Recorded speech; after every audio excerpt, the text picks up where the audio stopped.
요한복음 2장에는 두 가지의 이야기가 있습니다.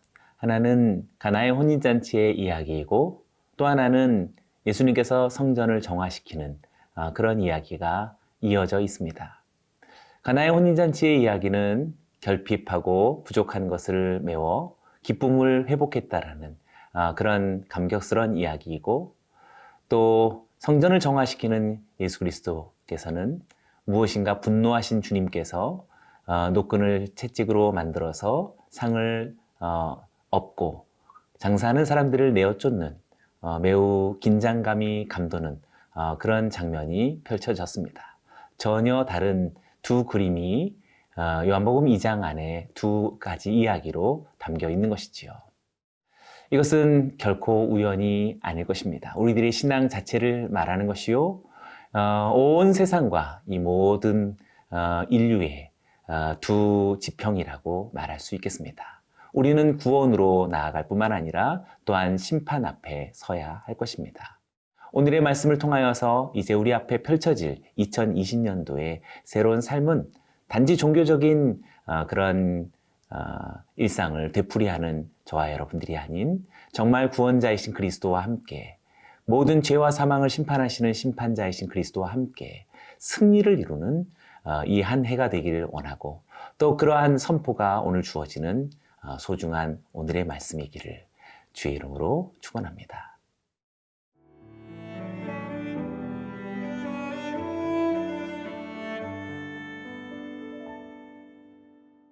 요한복음 2장 13절에서 25절 말씀입니다.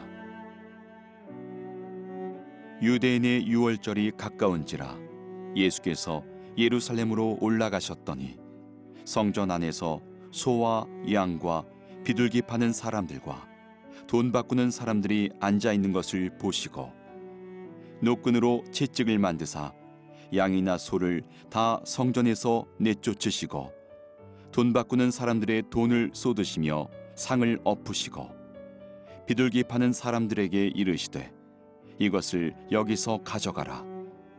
내 아버지의 집으로 장사하는 집을 만들지 말라 하시니, 제자들이 성경 말씀에 주의 전을 사모하는 열심이 나를 삼키리라 한 것을 기억하더라. 이에 유대인들이 대답하여 예수께 말하기를 내가 이런 일을 행하니 무슨 표적을 우리에게 보이겠느냐. 예수께서 대답하여 이르시되 너희가 이 성전을 헐라. 내가 사흘 동안에 일으키리라. 유대인들이 이르되 이 성전은 46년 동안에 지었거늘 내가 3일 동안에 일으키겠느냐 하더라.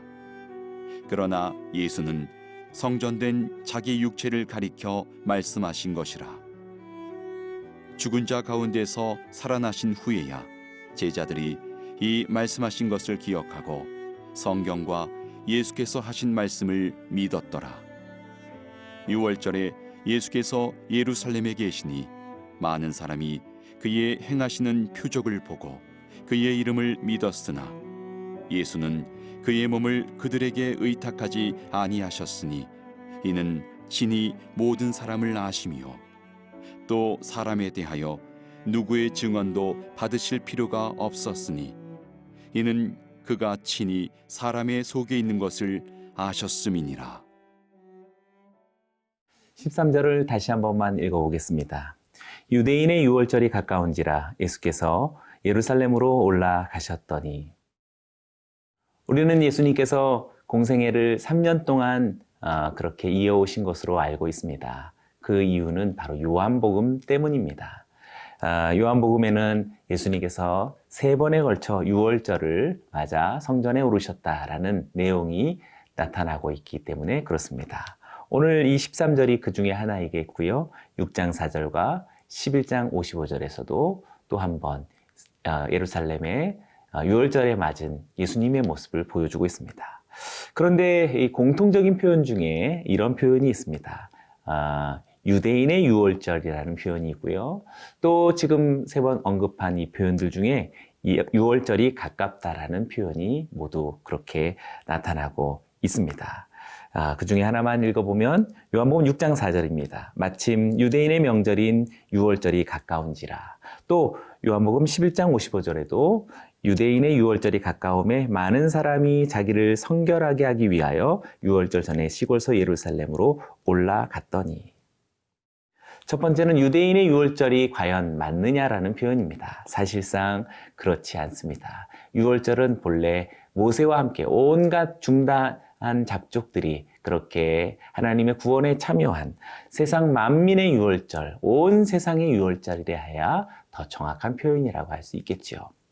또 유월절이 가깝다라는 표현도 물론 시기적으로 그냥 얼마든지 읽을 수 있겠지만 세 번 모두 그런 표현이 있다라는 것을 통해서 우리는 잠시 이 말씀을 좀 곰곰이 생각해 볼 필요가 있겠습니다. 우리들의 유월절은 어디쯤 있을까요? 저와 우리 시청자 여러분들의 유월절은 얼마나 가까운 곳에 위치하고 있을까요? 혹시 멀지도 않고 가깝지도 않은 주변인으로만 계속 머물러 있는 것은 아닐까요? 예수님께서는 이윽고 예루살렘에 올라가셨다라고 하는 것처럼 우리도 멀게만 있었던, 가깝게로만 그렇게 머물러 있었던 우리들의 신앙이 이제 진정한 성전, 하나님의 예루살렘으로 더 가까이 나아가기를 결심하는 우리 모두가 되기를 원합니다. 가까이 나아갔더니 이런 장면이 펼쳐집니다. 14절부터 16절입니다. 성전 안에서 소와 양과 비둘기 파는 사람들과 돈 바꾸는 사람들이 앉아있는 것을 보니 노끈으로 채찍을 만드사 양이나 소를 다 성전에서 내쫓으시고 돈 바꾸는 사람들의 돈을 쏟으시며 상을 엎으시고 비둘기 파는 사람들에게 이르시되 이것을 여기서 가져가라. 내 아버지의 집으로 장사하는 집을 만들지 말라 하시니. 보통 유대인들에게 성전은 제사하는 집으로 알려져 있습니다. 기도하는 집이라기보다는 제사하는 집으로 알려져 있지요. 그런데 예수님께서는 기도하는 집이다라고 그렇게 강조하셨습니다. 마태복음 21장 13절에 그들에게 이르시되 기록된 바 내 집은 기도하는 집이라 일컬음을 받으리라 하였거늘 너희는 강도의 소굴로 만드는도다 하시니라.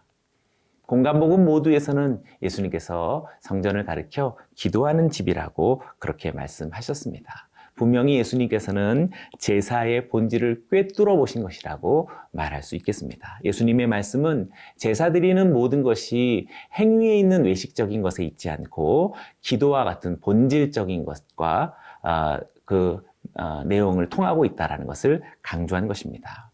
그런데 예수님께서 분노한 것은 이스라엘 성전의 기도만이 아닌 그들의 생활과 삶 전체가 기도가 전혀 없었다라는 사실을 눈치챈 것이라고 말할 수 있겠습니다. 그렇다면 왜 그런 현상이 일어났을까요? 요한복음을 통해서 요한복음이 말하는 방식을 들을 수 있을 텐데 16절이 바로 그 구절이 되겠습니다. 읽어봅니다. 비둘기 파는 사람들에게 이르시되 이것을 여기서 가져가라. 내 아버지의 집으로 장사하는 집을 만들지 말라 하시니 라고 요한복음만의 해석을 우리들에게 전해주고 있습니다. 예수님은 성전을 가리켜 아버지의 집으로 장사하는 집을 만들지 말라라고 그렇게 요한복음의 특별한 해석을 우리들에게 전해주고 있습니다. 분명히 이것은 스가랴서를 생각한 말씀이라고 말할 수 있겠습니다. 스가랴서 14장 21절에 이렇게 기록되어 있습니다. 예루살렘과 유다와 유다의 모든 솥이 만군의 여호와의 성물이 될 것인즉 제사 드리는 자가 와서 이 솥을 가져다가 그것으로 고기를 삶으리라. 그날에는 만군의 여호와의 전에 가나안 사람이 다시 있지 아니하리라. 라고 하나님의 성전에 가나안 사람이 있지 않을 것이다 라고 말했는데 스가랴서를 자세히 보면 그 밑에 각주에 여기서 가나안 사람이라는 이 표현을 상인이라는 뜻도 있음이라고 그렇게 우리들에게 설명해 주고 있습니다. 어찌되었든 하나님의 성전에 장사하는 사람이 그날에는 있지 않을 것이다. 상인들이 있지 않을 것이다 라는 그런 말씀입니다. 예수님은 그 스가랴서를 인용해서 내 아버지의 집으로 장사하는 집을 만들지 말라라고 하셨던 것입니다. 오늘날 우리는 경제적인 굉장히 어려운 시기를 살아가고 있습니다. 우리들의 모든 생활의 가장 중요한 기준과 척도는 어쩌면 경제적인 여건일지도 모르겠습니다. 우리는 그 여건 때문에 신앙생활의 유무를 결정하기도 할 것입니다. 우리가 교회를 가거나 예배를 드리는 가능성의 유무도 우리들의 경제적인 이유와 목적과 중요한 어떤 사건들 때문에일 수도 있습니다. 그러면 우리는 자연스럽게 하나님의 성전과 예배를 또 기도를 하는 삶을 우리는 장사하는 이치에 따라서 그렇게 좌우하고 있었는지도 모릅니다. 사랑하는 여러분, 하나님께서 그리스도를 통하여서 보여주시는 우리들의 마음의 정화를 우리는 보게 됩니다. 저와 여러분들의 삶 속에 아주 쉽지 않은 경제적인 여건과 사업의 여건과 직장 생활이 펼쳐지겠지만 결코 그것이 우리가 하나님 앞에 나아가 기도하고 신앙생활하는 그 모든 것들의 열쇠로 작용할 수는 없을 것입니다. 오히려 신앙이 저와 여러분들의 모든 범사를 다스릴 수 있는 이 놀라운 성전 정화의 하나님의 마음이 저와 여러분들에게도 나타나기를 축원합니다.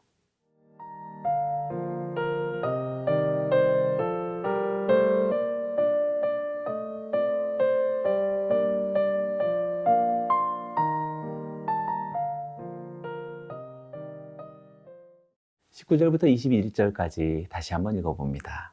예수께서 대답하여 이르시되 너희가 이 성전을 헐라 내가 사흘 동안에 일으키리라. 유대인들이 이르되 이 성전은 46년 동안에 지었거늘 내가 3일 동안에 일으키겠느냐 하더라. 그러나 예수는 성전된 자기 육체를 가리켜 말씀하신 것이라. 예수님은 자신의 십자가 사건과 또 부활의 사건을 벌써 알고 계시는 듯합니다. 그래서 성전에 허물고 다시 세우는 일을 예수님의 십자가 죽음과 부활로서 묘사한 은유적 표현이라고 말할 수 있겠지요. 분명히 성전의 파괴는 예수님의 십자가의 죽으심으로써 성취되는 것이겠지요. 반면에 다시 일으키리라라는 새로운 성전은 예수님의 부활로 말미암아 성취된 것이라고 말할 수 있겠습니다. 그래서 참된 성전이란 건물이 아닌 예수님 자신이시다라는 사실을 알려주고 있는 것입니다. 앞서 성전은 제사하는 곳인데 예수님은 그것을 가리켜 기도하는 곳이다라고 말했다면 그것은 어떤 건물이나 또 제사 드리는 어떤 행위와 행동 속에서 그 본질이 발견되는 것이 아니라 마음과 영혼에 있는 하나님을 향하는 그 중심 속에서 확인이 되는 것이라고 말할 수 있겠습니다. 성전을 허무는 것은 심판을 가리키고 또 이 심판은 예수님의 몸에 대한 표현으로서 노끈을 채찍으로 만들어서 휘두르고 계시는 장면을 우리들에게 연출해 보여주신 것입니다. 그리고 장사하는 사람들을 내쫓고 환전상들을 내쫓았던 것이지요. 아마도 우리들의 마음 속에, 우리들의 내면 속에, 우리들의 영혼 속에 있는 세속적인 것들에 붙잡혀 있음으로 인해서 진정한 성전 되신 그리스도 예수를 만나지 못하고 계속해서 건물만 왕래하고 있는 우리들의 형식적인 신앙, 죽은 종교성을 예수님께서는 강하게 경고한 것이라고 말할 수 있겠습니다. 사랑하는 성도들이여, 새로운 새해가 밝아진 저와 여러분들의 삶 속에 진정한 신앙생활의 성취가 있게 되기를 원합니다. 우리에게 있는 모든 연약한 세속의 것들은 주님과 함께 십자가에 못 박고 다시 그리스도와 함께 새 성전이 돼서 새로운 신앙의 삶이 펼쳐지게 되기를 원합니다. 22절의 말씀을 읽어봅니다. 죽은 자 가운데서 살아나신 후에야 제자들이 이 말씀하신 것을 기억하고 성경과 예수께서 하신 말씀을 믿었더라. 제자들은 예수님께서 죽으시고 살아난 후에야 이 말씀을 기억하고 성경과 예수의 말씀을 믿었다라고 말하고 있습니다. 그런데 우리가 조금 주의해서 봐야 할 것은요, 요한복음 2장에서 두 이야기가 있다라고 했었는데 오늘 두 번째 이야기의 결론이 22절이라면 가나의 혼인잔치 첫 번째 이야기의 결론은 11절이었습니다. 2장 11절의 말씀을 보면 예수께서 이 첫 표적을 갈릴리 가나에서 행하여 그의 영광을 나타내심에 제자들이 그를 믿으니라 라고 두 가지 모두가 다 믿음으로써 끝나고 있습니다. 제자들이 그를 믿었다라는 것으로 가나의 혼인잔치 이야기가 매듭짓고 성전 정화의 사건도 예수께서 하신 말씀을 믿었더라는 말씀으로 맞춰지고 있습니다. 그런데 이 두 가지 믿음을 잘 생각해 보면 사실상 조금 다른 그런 믿음입니다. 가나의 혼인잔치의 믿음은 예수님께서 아주 놀라운 기적을 베푸르셔서 보여주셨던 그런 결과로서 나타난 믿음이라고 말할 수 있어서 표적을 통한 믿음이라고 할 수 있겠는데요. 뒤에 있는 성전 정화 사건은 사실상 가시적으로 나타나는 것은 잘 있지 않습니다. 오직 십자가의 그리스도와 부활의 사건을 볼 때에만 예수님이 하신 말씀을 이해할 수 있었던 그런 좀 어려운 내용이라고 말할 수 있겠죠.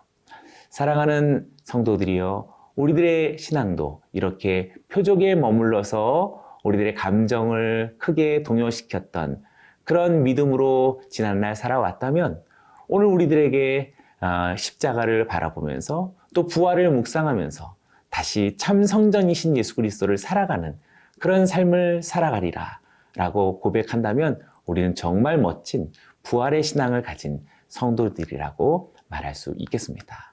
저와 여러분들의 신앙이 이렇게 그리스도와 함께하는 신앙 여정을 통하여서 가나의 혼인잔치로서의 기쁨의 회복뿐만 아니라 우리는 십자가를 바라보고 부활을 생각하면서 언제나 우리의 마음속에 놀라운 성숙한 신앙으로 믿음으로 회복해 나아가는 저와 여러분들이 되기를 주의 이름으로 축원합니다. 기도하겠습니다. 요한복음 2장의 두 이야기와 같이 우리들의 일생도 우리들의 삶의 자리도 이 세계도 가나의 혼인잔치요 또한 성전 정화의 사건처럼 하나님 우리들의 모든 결핍을 회복시킬 뿐만 아니요 우리들의 모든 부정함도 정하게 하시는 오늘도 그리스도 예수의 놀라운 역사를 우리 모두가 만나게 하시고 그 역사를 우리가 굳건히 믿음으로 새롭게 다가온 2020년 지난날의 신앙이 아닌 더욱더 눈부신 부활의 신앙으로 거듭나는 우리 모두가 되게 하여 주옵소서. 예수님의 이름으로 기도드리옵나이다. 아멘.